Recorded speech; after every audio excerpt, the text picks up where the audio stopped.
Muito bom dia, a paz do Senhor Jesus. Como foi o final de semana? Foi bom? Foi mais ou menos? Independente do que tenha acontecido, espero que tenha sido um final de semana na presença do Senhor, de conquistas ou de aprendizado. Tenha sido um final de semana abençoado, para a honra e glória do Senhor Jesus. Vamos iniciar nossa semana da melhor maneira possível, na presença do Senhor, dando a continuidade à nossa leitura. Hoje a gente vai ler o capítulo 18 do livro de Mateus. Espero que Deus abençoe nossa leitura, nos edifique, nos dê sabedoria, nos dê entendimento de aplicar os ensinamentos no nosso dia a dia de forma prática. E desde já eu oro para que o Senhor abençoe a sua vida, você que está ouvindo, que Deus abençoe a sua família, visite a sua casa, a sua saúde, o seu trabalho, as suas finanças, todas as áreas da sua vida, e que o Senhor venha abençoar e que você continue buscando ao Senhor, priorizando, tendo essa fome, essa sede da presença dEle, da sua palavra, orando, estudando, meditando, que Deus venha abençoar a sua vida. A gente deve buscar primeiro as coisas do reino de Deus, e as outras coisas que a gente necessita, Deus vai dando, a sua maneira, da melhor maneira e no seu tempo. Então que a gente venha descansar, confiar, e continuar a nossa caminhada na melhor maneira possível, que é na presença do Senhor. Então, vamos iniciar nossa leitura. Pega a sua Bíblia, suas coisinhas aí de anotação, tudo direitinho aí, e vamos iniciar. Mateus capítulo 18, versículo 1, diz assim: Naquela mesma hora chegaram os discípulos ao pé de Jesus, dizendo: Quem é o maior no reino dos céus?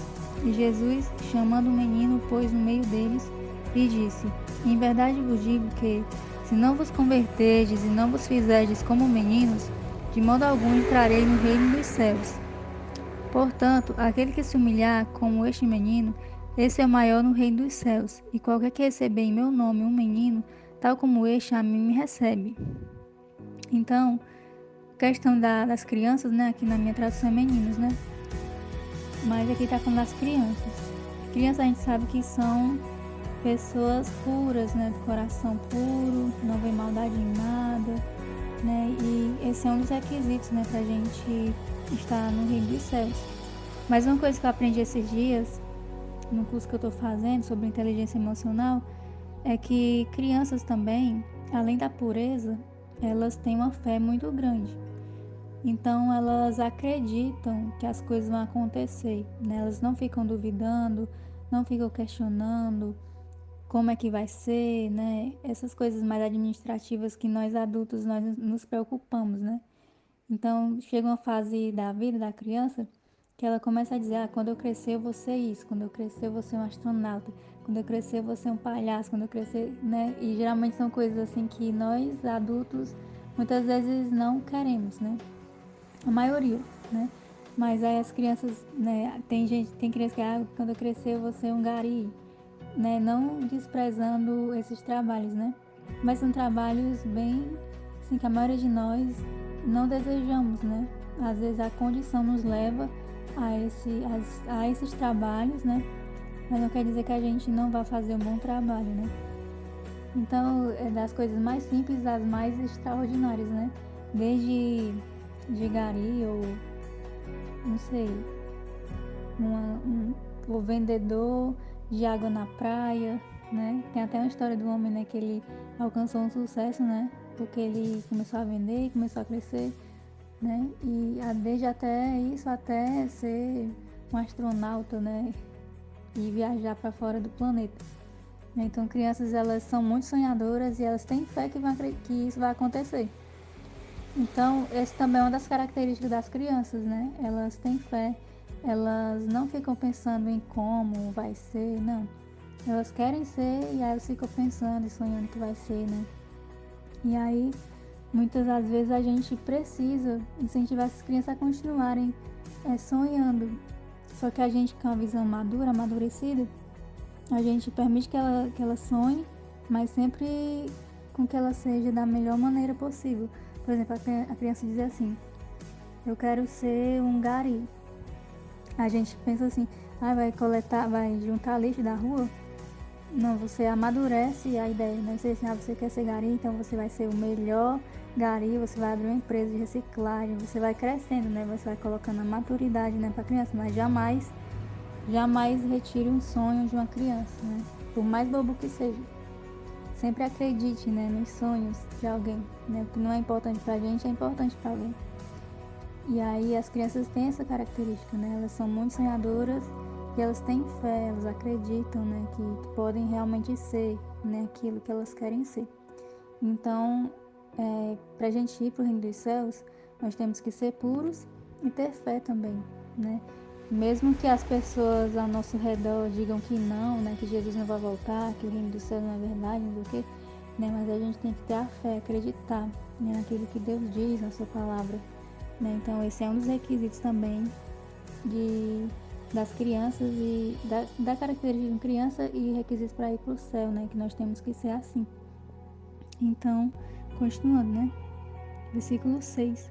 Mas qualquer que escandalizar um destes pequeninos que creem em mim, melhor lhe fora que se lhe pendurassem ao pescoço uma pedra de moinho e o atirassem na profundeza do mar.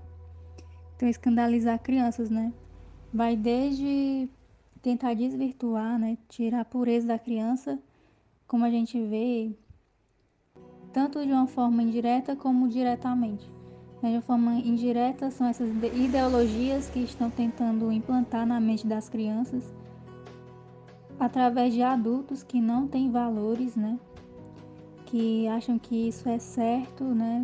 Porque também na sua infância também tiveram uma infância sofrida, não tiveram uma identidade desenvolvida.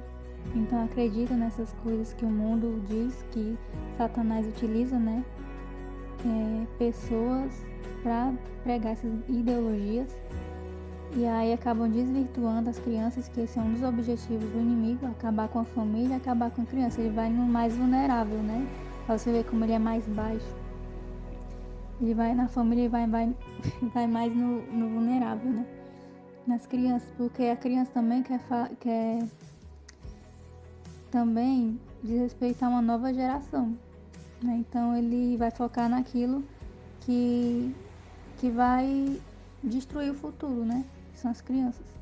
Então a gente vê aí, né, atualmente, um grande esforço do inimigo em tentar desvirtuar, destruir as crianças, né, com ideologias. E aí esse escandalizar vai desde isso, né, a um ato, né, mais direto, como uma violência sexual, por exemplo, né? Então escandalizar crianças são isso, né? Tirar a pureza da criança, tirar a fé, né, da criança, né, no sentido de violência mental, né, estupro mental ou físico, né, porque essas ideologias, querendo ou não, é um estupro mental, né? Tirar a virtude, tirar a pureza, né, de uma criança. Então, continuando, eu tô um pouco rouca, às vezes a minha dicção não é muito boa, peço aí desculpa, perdão, mas vamos aqui seguindo no foco que é edificação, entender a palavra do Senhor. Então, versículo 7 diz assim: Ai do mundo por causa dos escândalos, porque é mister que vem o escândalos, mas ai daquele homem porque o escândalo vem. Portanto, se a tua mão ou teu pé te escandalizar, corta-o e atira-o para longe de ti. Melhor te é entrar na vida coxo ou aleijado do que tendo 2 mãos ou 2 pés serem lançado no fogo eterno. E se teu olho te escandalizar, arranca-o, atira-o para longe de ti. Melhor te é entrar na vida com um só olho do que tendo 2 olhos seres lançado no fogo do inferno. Aqui a gente fala um pouquinho sobre isso, se não me engano, no Sermão da Montanha, ele fala, né, da mão e do olho. Aqui ele também fala do pé. Então a mão, ela faz coisas, pega em coisas, né? O pé nos leva para lugares e o olho vê, né? Então a gente tem que tomar cuidado naquilo que a gente está fazendo com as mãos, né? Se a gente está pecando ao utilizar as mãos, ou a gente está pecando ao caminhar para algum lugar, né? Frequentando lugares que não agradam ao Senhor, e o olho, né, vendo coisas que não edificam, que não agradam a Deus, né? Então é melhor a gente parar de fazer essas coisas, parar de ir para esses lugares, parar de ver essas coisas É melhor você deixar de fazer essas coisas do que cair no risco de ir pro inferno, né? Então tem muitas igrejas hoje, muitos cristãos hoje que relativizam muito, né? Eu vou num show do Rock in Rio, né? Frequentar, né? Ir num show do Rock in Rio porque eu vou evangelizar. Será que é pra isso mesmo? Né? Então são coisas que trazem escândalo. Eu vou num motel, aí vai evangelizar, mas aí vai trazer escândalo, né? Porque as pessoas vão pensar que você tá fazendo outra coisa. E geralmente é pra fazer essas coisas, né? Mas aí usa essas desculpas, né? Eu coloquei o motel, mas nunca ouvi falar de crente que vai pro motel, não.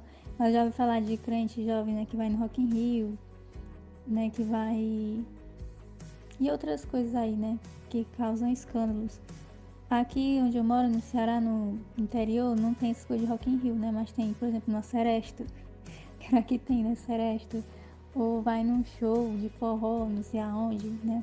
Que tem mais a gente que não é crente. Porque tem o forró gospel, né? Se for um forró gospel, ainda vai. Né? Que tiver só crente. E depende ainda, né? Dos crentes. Porque tem cada escândalo também de crente que dança umas coisas lá, né? Sensualizando. Eu também não acho legal. Tem que ter muito cuidado com negócio de gospel, né? Mas enfim, é mais ou menos isso, né? Você não tá falando literalmente aqui, mas deixa de fazer essas coisas, né? Porque você corre risco de achar que é certo e não é, e aí para aquele lugar que ninguém quer ir, né? Então, continuando. Versículo 10. Olhai e não desprezeis algum destes pequeninos, porque eu vos digo que os seus anjos no céu sempre veem a face de meu Pai que está nos céus. Existe até essa cultura, né? Em Israel aqui não tem muito essa cultura, mas tem essa cultura lá que cada pessoa que Deus criou, existe um anjo lá no céu, igualzinho àquela pessoa, né? Tanto que quando em Atos a gente vê que Pedro ele foi preso, e aí as pessoas começaram a orar por ele, orar, aí o anjo foi lá e soltou ele. E aí ele chegou lá, bateu na porta para entrar, e o pessoal não estava acreditando que era Pedro, estava achando que era o anjo de Pedro, né? Porque o anjo de Pedro é um anjo que é igual, idêntico a Pedro. E aí quando Jesus também criou o homem, o Senhor disse assim, façamos ele a nossa imagem e semelhança. Né? Então ali ele estava falando ele e os anjos, né? Então ele fez, né? O Senhor nos fez a imagem e semelhança dos anjos. É parecido com ele, que os anjos provavelmente são parecidos com Deus, e aí o Senhor fez cada um aqui, né? Segundo esse entendimento, cada pessoa, né, tem um anjo lá no céu igualzinho a gente. Então, continuando aqui. Versículo 11. Porque o Filho do Homem veio salvar o que se tinha perdido. Que vos parece? Se algum homem tiver 100 ovelhas e uma delas se desgarrar, não irá pelos montes, deixando as 99 em busca da que se desgarrou? E se porventura a encontra, em verdade vos digo que há maior prazer tem por aquela do que pelas 99 que se não desgarraram. Assim também não é vontade de vosso Pai, que estás nos céus, que um destes pequeninos se perca. Então também a mesma questão do filho pródigo, da dracma perdida, que são parábolas também, né, que fala daquele que se perdeu e que voltou para casa, que retornou, que foi encontrado, né? Então o Senhor, Ele não quer que a gente se perca, mas aqueles que se perderam, Ele torce, Ele quer, né, que essa pessoa volte, e é uma alegria muito grande quando uma pessoa volta, né, para a casa de Deus, para a sua presença. É uma vitória muito grande. Porque é muito, muito difícil uma pessoa que sai da presença de Deus e volta. Então, quando a pessoa sai da presença do Senhor e volta, é realmente uma grande vitória. Versículo 15, continuando. Ora, se teu irmão pecar contra ti, vai e repreende-o entre ti e ele só. Se te ouvir, ganhaste a teu irmão. Mas se não te ouvir, leva ainda contigo 1 ou 2, para que pela boca de 2 ou 3 testemunhas toda a palavra seja confirmada. E se não as escutar, dize-o à igreja. Se também não escutar a igreja, consideram como um gentil e publicano. Em verdade vos digo que tudo o que ligardes na terra será ligado no céu, e tudo o que desligardes na terra será desligado no céu. Também vos digo que, se 2 de vós concordarem na terra acerca de qualquer coisa que pedirem, isso lhes será feito por meu Pai, que está nos céus. Porque onde estiverem 2 ou 3 reunidos em meu nome, aí estou eu no meio deles. Isso aqui fala do poder da oração. Que também falou aqui questão de conflitos, né, dentro da igreja.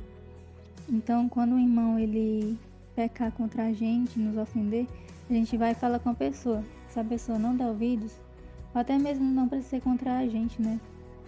Uma coisa que a pessoa fez, aí você vai e fala com a pessoa não deu ouvidos, aí você fala com 2 ou 3 pessoas, algumas pessoas, e essa pessoa junto com você vai tentar, né, mostrar para a pessoa o caminho. A pessoa mesmo assim não aceitar, aí você vai e mostra na igreja, né? Mesmo assim a pessoa não quiser ouvir, aí essa pessoa ela deve ser considerada um gentil ou publicano, uma pessoa rebelde, né?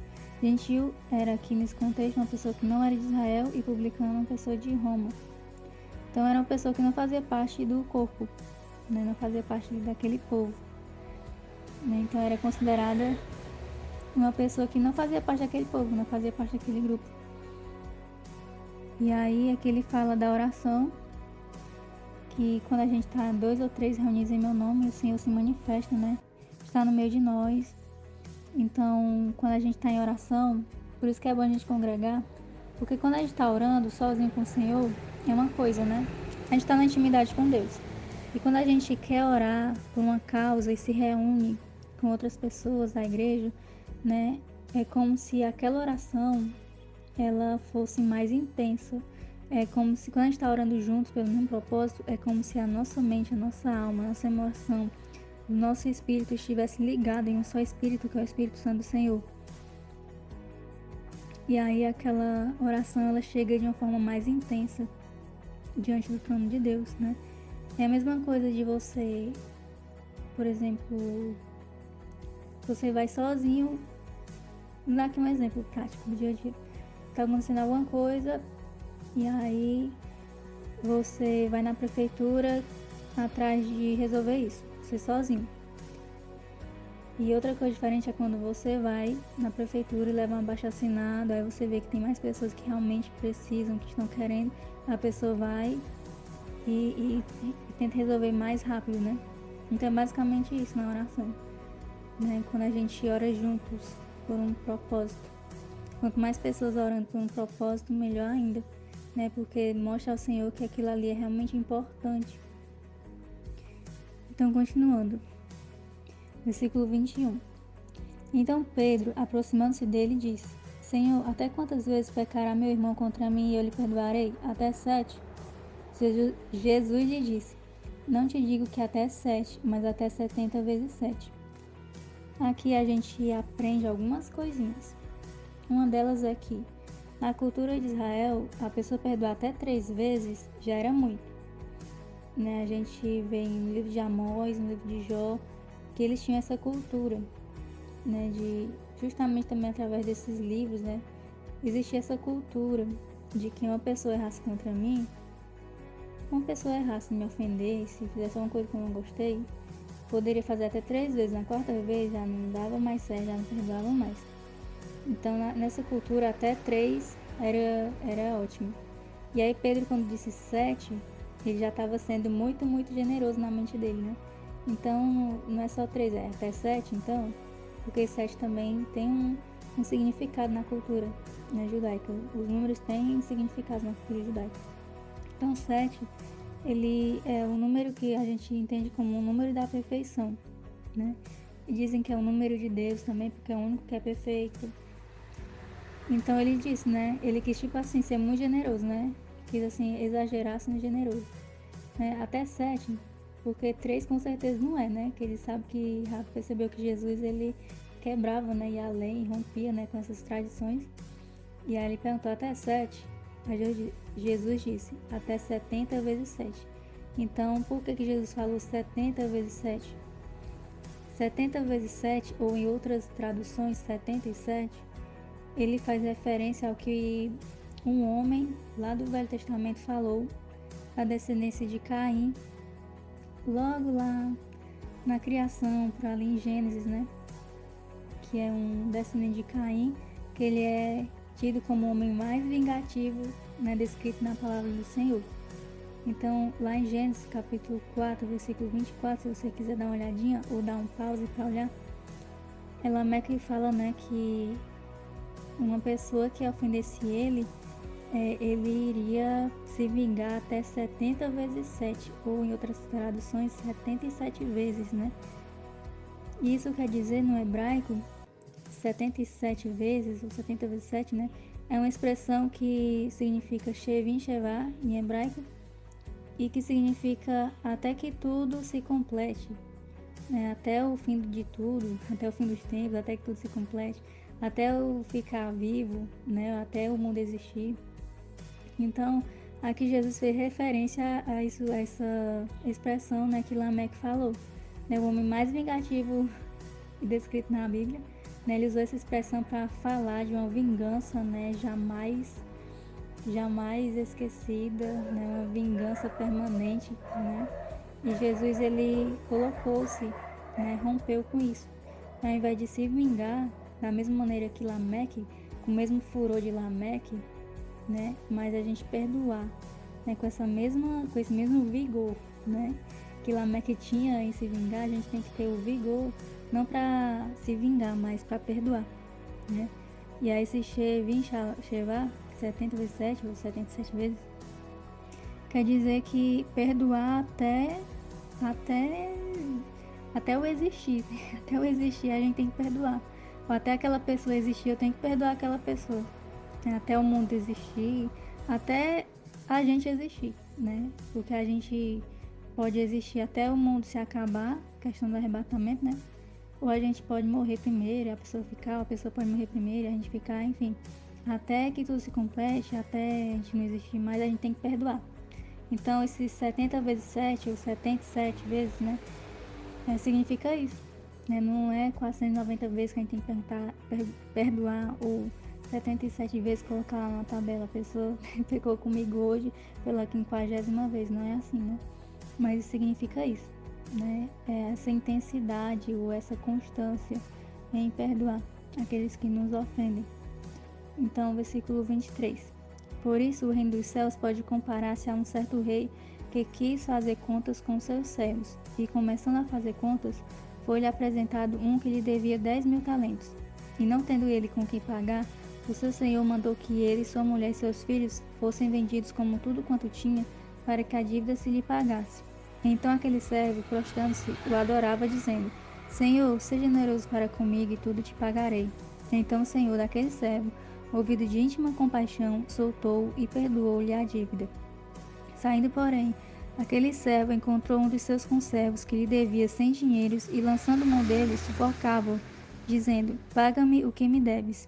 Então seu conservo, prostrando-se a seus pés, rogava-lhe, dizendo: Seja generoso para comigo e tudo te pagarei. Na verdade. Ele, porém, não quis, antes foi encerrá-lo na prisão até que pagasse a dívida. Vendo, pois, os seus conservos o que acontecia, contristaram-se muito e foram declarar ao seu senhor tudo o que se passara. Então seu senhor, chamando à sua presença, disse-lhe: Servo malvado, perdoei-te toda aquela dívida, por que me suplicaste? Não devias tu igualmente ter compaixão do teu companheiro, como eu também tive misericórdia de ti? Indignado, seu senhor o entregou aos atormentadores até que pagasse tudo o que devia. Assim vos fará também meu Pai Celestial, se do coração não perdoardes cada um a seu irmão as suas ofensas. Então aqui essa parábola, o Senhor está falando, representando o que acontece conosco. Nós somos devedores, né? Nós éramos devedores do Senhor, até por conta do pecado, né? E aí Ele nos perdoou, né? Perdoou todos os nossos pecados, todas as nossas transgressões, nossas falhas, culpas, tudo Ele nos perdoou, né? E aí, quando alguém vem nos ofender, às vezes coisas pequenas, né? A gente não quer perdoar. Então, toda vez que alguém nos ofender, a gente tem que se lembrar: eu já fui perdoado, eu já fui perdoada, então também tenho que perdoar. É fácil? Não é. Mas não é fácil quando a gente não entende o processo do perdão. Então, como é que vai se tornar mais fácil? Quando a gente entender o que acontece conosco quando a gente perdoa, né? Porque quando a gente é ofendido e decide não perdoar, a gente acha que aquilo vai fazer mal ao outro, que aquela nossa atitude ou a nossa vingança, às vezes uma vingança não é somente um ato. Às vezes a pessoa se ocultar, se omitir, não fazer nada, também é uma forma de vingança, né? Muitas vezes se vingam do outro, deixando de falar com o outro, né? Porque acreditam que aquilo vai fazer com que o outro se sinta mal, colha as consequências daquilo que fez com você, né, conosco, e aí a pessoa vai se sentir mal, vai sentir a dor que nós também sentimos, né? Então essa é a questão da vingança, da mágoa. Mas isso, quando a gente escolhe fazer isso, na verdade a gente está ferindo a nós mesmos. Às vezes a pessoa que nos ofende, ela nem sabe que nos ofendeu, ela acha que fez o certo, né? E a gente se ofende, se fere, e aí quando a gente resolve não ofender aquela pessoa, quer dizer, resolve não perdoar aquela pessoa, então a gente fica remoendo aquilo, fica ressentido com aquilo. Então tudo que lembra aquela pessoa ou aquilo que a pessoa fez nos dói, nos machuca, nos maltrata, faz com que a gente entre muitas vezes em um ciclo de autossabotagem, né? Por exemplo, uma pessoa nos feriu com a gente, vamos supor, o marido com a esposa, e aí ela não perdoou, né? Não houve a comunicação, não falou o que sentiu, né? Ao invés de falar o que sentiu, achou melhor guardar aquele ressentimento, aquela mágoa. Então ela começa a desprezar tudo aquilo que aquela pessoa faz, e aí começa a entrar num ciclo de autossabotagem que não é somente aquilo que aquela pessoa específica faz, mas todas as pessoas que têm aquelas características daquela pessoa também machuca ela. Então o ciclo de autossabotagem é quando todo mundo, no caso, né, foi o marido que, no caso aqui do exemplo, foi o marido que magoou aquela pessoa, então todos os maridos para aquela pessoa não serve, não lhe agrada, é uma pessoa ruim, todos os maridos do mundo não prestam. Então isso é o ciclo de sabotagem, de autossabotagem, né? Então quando a gente não perdoa, né, vai aumentando a ferida cada vez mais no nosso coração, na nossa alma, né? Então nos aprisiona, na verdade, né? E faz com que nos impede que a gente viva a nossa melhor versão, que a gente se relacione melhor com as pessoas, no caso, né?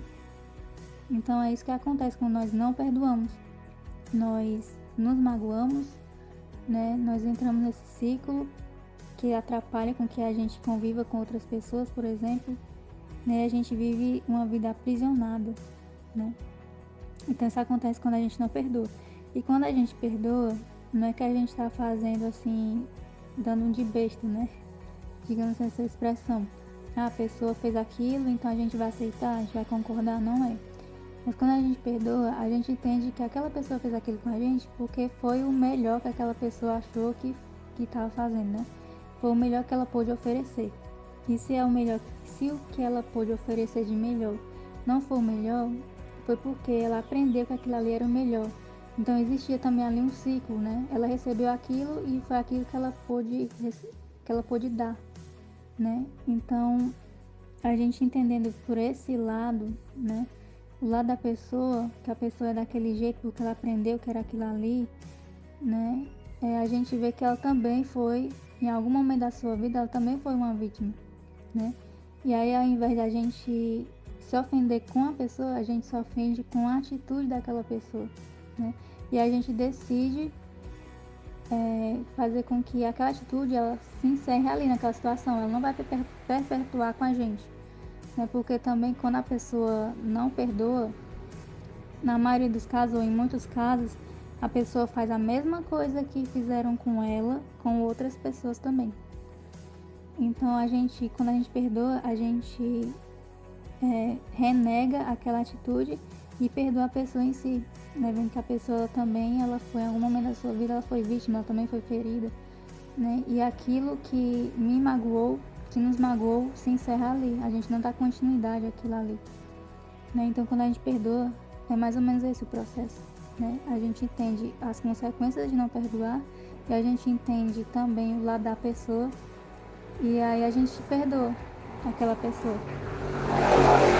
E a gente deseja que aquela pessoa também se arrependa, né? Que a pessoa entenda que o que fez não foi certo, né? Aí a gente pode fazer aquilo que a gente leu, né? Você chega na pessoa e fala, E aí, se a pessoa não entender, você fala para outras pessoas e tenta também falar, né, para a pessoa, você e outras pessoas, né, conscientizar através da palavra, por exemplo, que aquilo ali não foi legal, né? É todo um processo, né? Tem pessoas também que não querem reconhecer que estão errados, enfim, tem vários, cada pessoa é um caso. Mas o processo de perdão não é você procurar um culpado, né? É você realmente liberar sua alma daquela ofensa, e você desejar o bem para aquela pessoa. E se a pessoa fez aquilo com você, você deseja que aquela pessoa mude, né, de ideia, não mude seus comportamentos, não faça mais aquilo que não é bom para ela, afasta ela das pessoas, né? Não é bom. Então, um exemplo prático que aconteceu comigo esses dias, eu me chateei com uma pessoa, porque a pessoa me disse uma coisa pra mim, e quando foi na frente de outras pessoas, e eu tava lá, ela disse outra coisa, né? Então, demonstrou pra mim que era uma pessoa que na minha frente era um e na frente das outras pessoas era outra, né? Então, eu fiquei um pouco chateada, mas aí eu quis ficar um pouco assim, ressentida, mas eu já percebi, né, o que era. E aí, eu não quero que isso desça no meu coração, eu quero perdoar essa pessoa.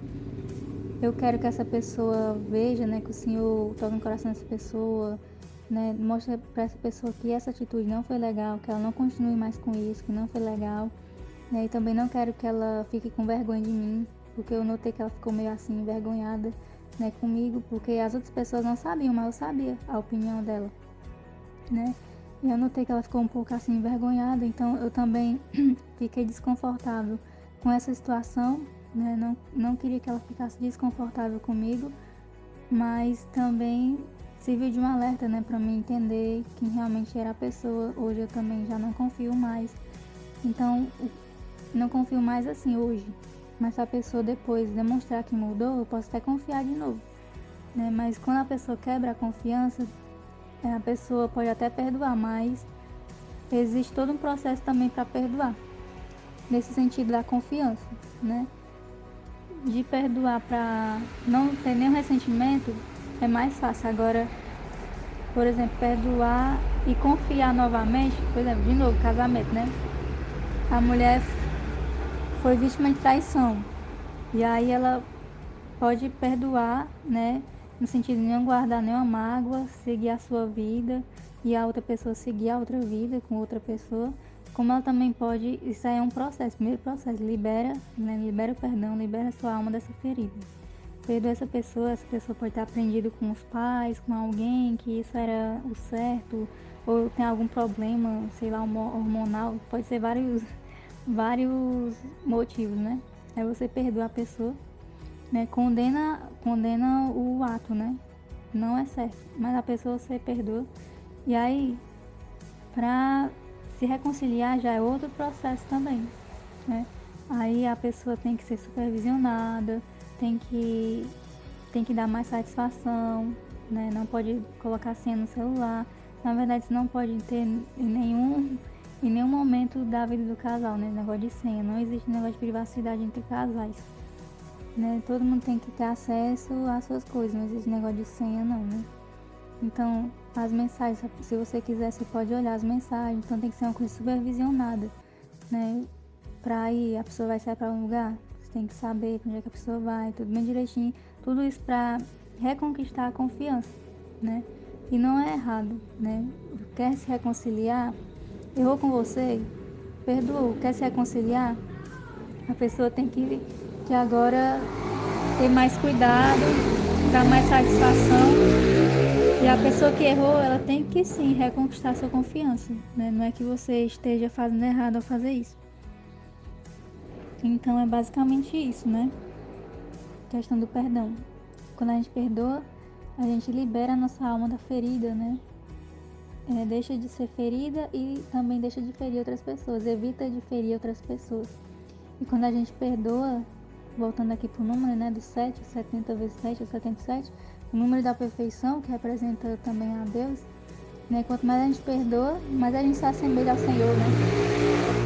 O Senhor, né, muito nos perdoa, né? Nos perdoa todos os dias. E quando a gente exerce, né, isso, o perdão na nossa vida, a gente acaba exercendo algo que o Senhor também faz, a gente acaba se assemelhando mais ao Senhor, né? Então, espero que vocês tenham entendido.